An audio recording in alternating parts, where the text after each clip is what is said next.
எனது உயிர் அண்ணன் செந்தமிழன் சீமான் மற்றும் இந்த கூட்டத்திற்கு வருகை தந்திருக்கும் அனைத்து மாண தமிழர்களுக்கும் எனது புரட்சி வணக்கங்கள். அண்ணா அன்னைக்காச்சும் மேடைக்கு பின்னாடி தான் ஆஃபீஸ் இருந்துச்சு, இன்னைக்கு பாருங்க நேர்லயே இருக்கு. அங்க பாருங்க முன்னாடி எல்லாரும் உட்காந்து நம்ம பேச்சை தான் கேட்டுக்கிட்டு இருக்காங்க.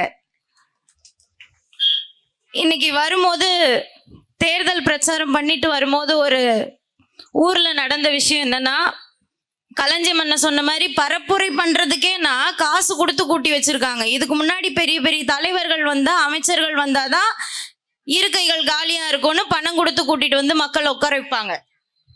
இப்ப என்ன பண்ணிட்டாங்க, துண்டறிக்கை கொடுக்கறதுக்கு பணம் கொடுக்கறதுக்கே ஒரு பணம் கொடுத்து கூட்டிட்டு வர வேண்டிய கூட்டமா போயிருச்சு. பிரச்சாரம் பண்றதுக்கே பணம் கொடுத்து கூட்டிட்டு வர வேண்டிய கூட்டமா போயிருச்சு. அந்த இடத்துல நான் கேட்டேன், மக்களை பார்த்து நான் நிறைய கேள்விகள் தினந்தோறும் கேட்டுட்டு வரேன். ஆனா இன்னைக்கு எனக்கு மக்களை பார்த்து கேட்கணும்னு தோணல. நிஜமாவே மனசு நொந்து போய் கேட்கிறேன். அதே கேள்வியை இங்க இருக்கக்கூடிய திமுக நிர்வாகிகளிடம் நான் கேட்கிறேன். அண்ணா, என்ன உங்க சொந்த வீட்டு பிள்ளையா நினைச்சுக்கோங்க, என் மேல கோவப்படாதீங்க. நானும் உங்க மேல கோவப்பட்டு பேசல. ஒரே ஒரு கேள்வி மட்டும் கேட்கிறேன், இன்னும் எத்தனை ஆண்டு காலம் தான் நான் என்னுடைய ஆத்தாலையும் அப்பனையும் பெரியப்பாவையும் பெரியமாவையும் சித்தியும் சித்தப்பாவையும் அடிமைப்படுத்தி வச்சிருக்கலாம்னு நினைக்கிறீங்க? ஒரு வாய்ப்பு கொடுங்களேண்ணா, ஒரு வாய்ப்பு தான் கொடுங்களேன். ஆண்டுட்டீங்கல்லண்ணா, 56 வருஷம், நான் மொத்தமா 60 வருஷம் ஆண்டுட்டீங்கண்ணா. இன்னும் என்ன பண்ண காத்துக்கிட்டு இருக்கீங்க? என்னுடைய நிலவளம், நீர்வளம், கனிம வளம், காட்டு வளம் அத்தனையும் சுரண்டிக்கிட்டு இருக்கீங்கல்ல. இன்னும் என்ன பாக்கி இருக்கு? இன்னும் எதுக்காக காத்துக்கிட்டு இருக்கீங்க? என் மக்களை கையேந்த வைக்காதீங்க. தன்மானத்தை பத்தி பேசுறீங்க, அப்புறம் ஏன் நான் கையேந்த வைக்கிறீங்க? சுயமரியாதையை பத்தி பேசுறீங்க, அப்புறம் ஏன் 5க்கும் 10க்கும் வேட்டிக்கும் சேலைக்கும் கையேந்த வைக்கிறீங்க? நீங்க நல்லாட்சி கொடுத்திருந்தீங்கன்னா, நீங்க சொன்ன விஷயத்த செஞ்சிருந்தீங்கன்னா, இந்த மாதிரி இளைய தலைமுறை பிள்ளைகள் மேடை போட்டு கத்த வேண்டிய அவசியம் என்னன்னா, உங்களை பத்தி, உங்க ஆட்சியை பத்தி விமர்சிக்கணும், உங்களை பத்தி கேலி செய்யணும், உங்க மீது விமர்சிக்கணும்னு எங்களுக்கு என்ன ஆசையா? படிச்ச படிப்புக்கும் நாங்க பாக்குற வேலைக்கும் சம்பந்தம் இருக்கா சொல்லுங்க? எல்லாரும் சொந்த காசை போட்டு, சொந்த எரிபொருள் காசு கூட இல்லாம திரள் நிதி திருட்டி நாங்க தேர்தலை சந்திச்சுட்டு இருக்கோம். இப்படிப்பட்ட ஒரு படைபலமும் இப்படிப்பட்ட ஒரு பணபலமும் இருந்திருந்தா நாங்க என்றைக்கோ வென்றிருக்கலாம். அது வேற விஷயம். இதெல்லாம் இருக்குல்ல, இதெல்லாம் வச்சுக்கிட்டு நீங்க இந்த மக்களுக்கு அடிமையாக்கி காசு கொடுத்து வாக்கு வாங்குறதுக்கு பதிலா நலத்திட்டங்களை செஞ்சிருக்கலாமேனா? நலத்திட்டங்கள் செஞ்சிருந்தா இப்படி ஒரு நாம் தமிழர் கட்சின்ற ஒரு அவசியமே இருந்திருக்காது. என் அண்ணைய அவர் வேலையை பார்த்துட்டு புள்ள குட்டிங்களை பார்த்துட்டு வீட்டுல இருந்திருப்பாரு. 13 வருஷமா கத்த வச்சுக்கிட்டு இருக்கீங்க ஒரு மனுஷனை. ஒரு வாய்ப்பு தான் தாங்கல.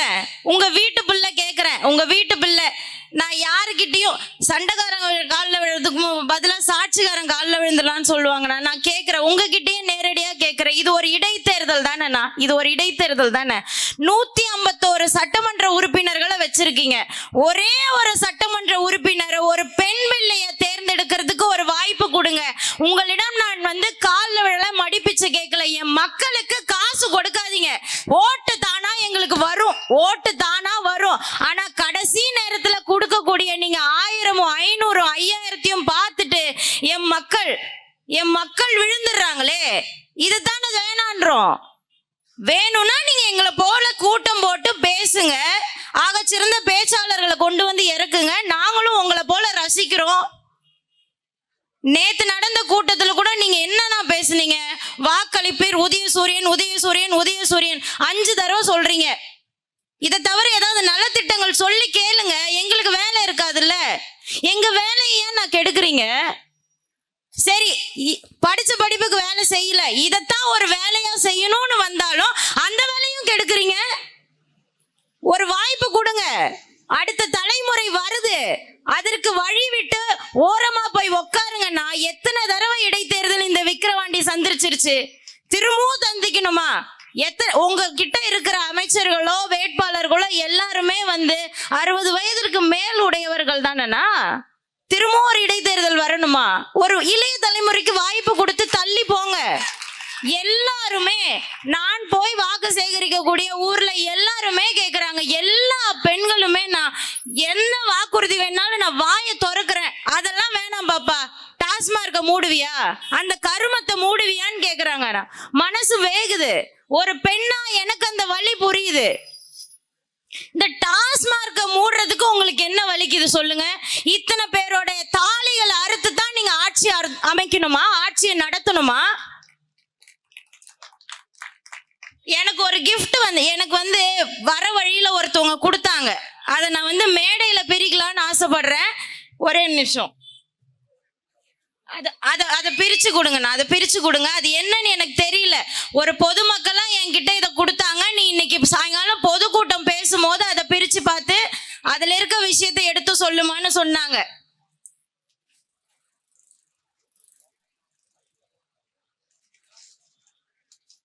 கள்ளக்குறிச்சி மாடல், திராவிட மாடலை தான் எனக்கு ஒரு மாடலா செஞ்சு கொடுத்துருக்காங்க. திராவிட மாடலை இந்த தமிழக மக்கள் எனக்கு ஒரு மாடலாக செஞ்சு கொடுத்திருக்கிறாங்க. அதை இப்பொழுது உங்கள் முன்னாடி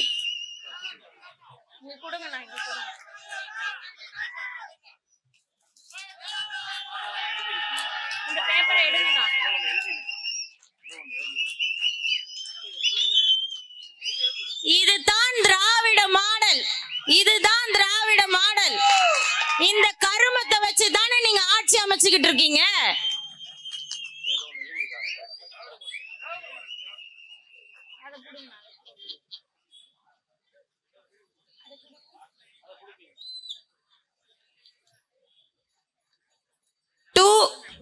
தி திராவிடியன் மாடல், தமிழ்நாடு குறுக்கு சந்து, பின்கோடு முட்டை முட்டை முட்டை முட்டை முட்டை. ஃப்ரம் கள்ளக்குறிச்சியின் புகழ் கண்ணுக்குட்டி டு கருணாநிதியின் செல்லக்குட்டி. இதுதான் உங்க அரசு, இதுதான் உங்க அரசு. நான் உறுதி அளிக்கிறேன், இந்த விக்கிரவாண்டி மக்களே, இந்த விக்கிரவாண்டி தொகுதிக்குட்பட்ட மக்களே, என்னால பூரண மதுவிலக்கு கொண்டு வர முடியாது, என்னால தமிழ்நாடு முழுவதும் மதுவிலக்கு கொண்டு வர முடியாது. ஆனால் இந்த விக்கிரவாண்டி தேர்தலில் நீங்கள் எனக்கு ஒரு வாய்ப்பை அளித்து இந்த பெண்ணை தேர்ந்தெடுத்து சட்டமன்றத்திற்கு அனுப்பும் பட்சத்தில் இந்த விக்கிரவாண்டி தொகுதியில் ஒரே ஒரு டாஸ்மார்க் கூடாம நான் எடுத்து தூக்கி வீசனா இல்லையான்னு பாரு. அநாகரிகமா இருக்கும். அதை போட்டு நான் மேடையில உடைச்சா அவ்வளவு கோபம் வருது. ஒரு வாய்ப்பை கொடுத்து பாருங்கம்மா, ஒரு வாய்ப்பை கொடுத்து பாருங்க. ஒரு டாஸ்மார்க் இல்லாம நான் மூடி காட்டுறேன். ஒன்னால எப்படி முடியும்னு கேட்காதீங்க. உங்களை கூட்டிட்டு போய் நான் அதை செஞ்சு காட்டுவேன். டாஸ்மார்க் முன்னாடி போய் உட்காருவேன். தாலி அறுத்தவங்க எல்லாம் என் பின்னாடி வந்து உட்காருவாங்க. இளம் விதவைகள் எல்லாம் என் முன்னாடி வந்து உட்காருவாங்க. நடுவுல நான் இருப்பேன். அதுல கடையை உடைக்கிறதே ஒரு விதவையா தான் இருக்கும். அப்ப அடங்கும் அவளுடைய மனக்குமுறல். எனவே எனது அன்பான தமிழ் சொந்தங்களே, இதுக்கு மேலையும் எளிமையா உங்களுக்கு என்ன சொல்லி புரிய வைக்கிறதுன்னு தெரியல. இங்க இருக்க கொசப்பாளையம், கொசப்பாளையம் தான் என்னுடைய சொந்த ஊரு. அங்கிருந்து வந்த பெண் தான், உங்கள் ரத்தம் தான், உங்கள் வீட்டு பெண் தான். கூப்பிட்ட குரலுக்கு ஓடி வருவேன். ஒரு எளிய மகளை தேர்ந்தெடுங்க, ஒரு தமிழ் மகளை தேர்ந்தெடுங்க, ஒரு படிச்சவங்களை தேர்ந்தெடுங்க, ஒரு குற்ற பின்னணி இல்லாதவங்களை தேர்ந்தெடுங்க. எங்க கிட்ட ஒண்ணுதாம்மா இல்ல, ஒண்ணுதான் இல்ல, காசு இல்ல. அங்க தோத்து போறோம். ஆனா அது தோல்வி அல்ல.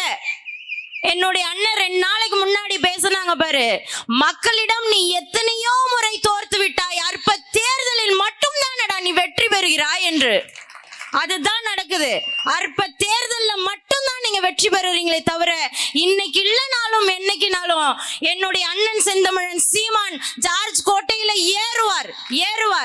அது மிக விரைவில் நடக்க வேண்டுமானால் இந்த 24 எனக்கு ஒரு வாய்ப்பை கொடுத்து சட்டமன்றத்திற்குள் அனுப்புங்கள். அப்பதான் மக்களுக்கு நம்பிக்கை வரும். அந்த நம்பிக்கைக்காகத்தான் நான் கேட்கிறேன் ஒரு வாய்ப்பு. அந்த நம்பிக்கை வரும் பட்சத்தில் மொத்தமும் 234-26 எங்களது கைவசப்படும். எனவே எனது அன்பான தமிழ் சொந்தங்களே, எனக்கு மிகப்பெரிய நம்பிக்கை இருக்கிறது. நம்பிக்கை வந்துவிட்டது. இன்றோடு ஒரு வாரத்திற்கு மேலாக நாங்கள் பிரச்சாரத்தை செய்து முடித்து விட்டோம். எதிர்கட்சியினர் வந்து நேரடியாக எங்களுக்கு ஆதரவு கொடுக்கறாங்க. இப்ப கூட திமுக கரவேட்டி கட்டினவர் நேரடியா எங்க அண்ணன்ட்ட வந்து பணிவா கையை கொடுத்துட்டு போறாரு. அதனால எங்களால திட்ட கூட முடியல. அவங்கள பார்த்தா பரிதாபமா இருக்கு. காசு கொடுக்கறாங்கன்னு வேலை செய்யறாங்களே தவிர உணர்வு எல்லாம் இங்கே தான் இருக்கு. அதனால அவங்களுடைய ஆதரவோட மிகப்பெரிய வெற்றி பெறுவேன் என்ற நம்பிக்கை எனக்கு இருக்கிறது. அதை நிறைவேற்றி தருவீர்கள். இந்த எளிய மகளை, உங்கள் வீட்டு பிள்ளையை கைவிட மாட்டீர்கள் என்ற நம்பிக்கையோடு விடைபெறுகிறேன். நன்றி, வணக்கம். நாம் தமிழர்.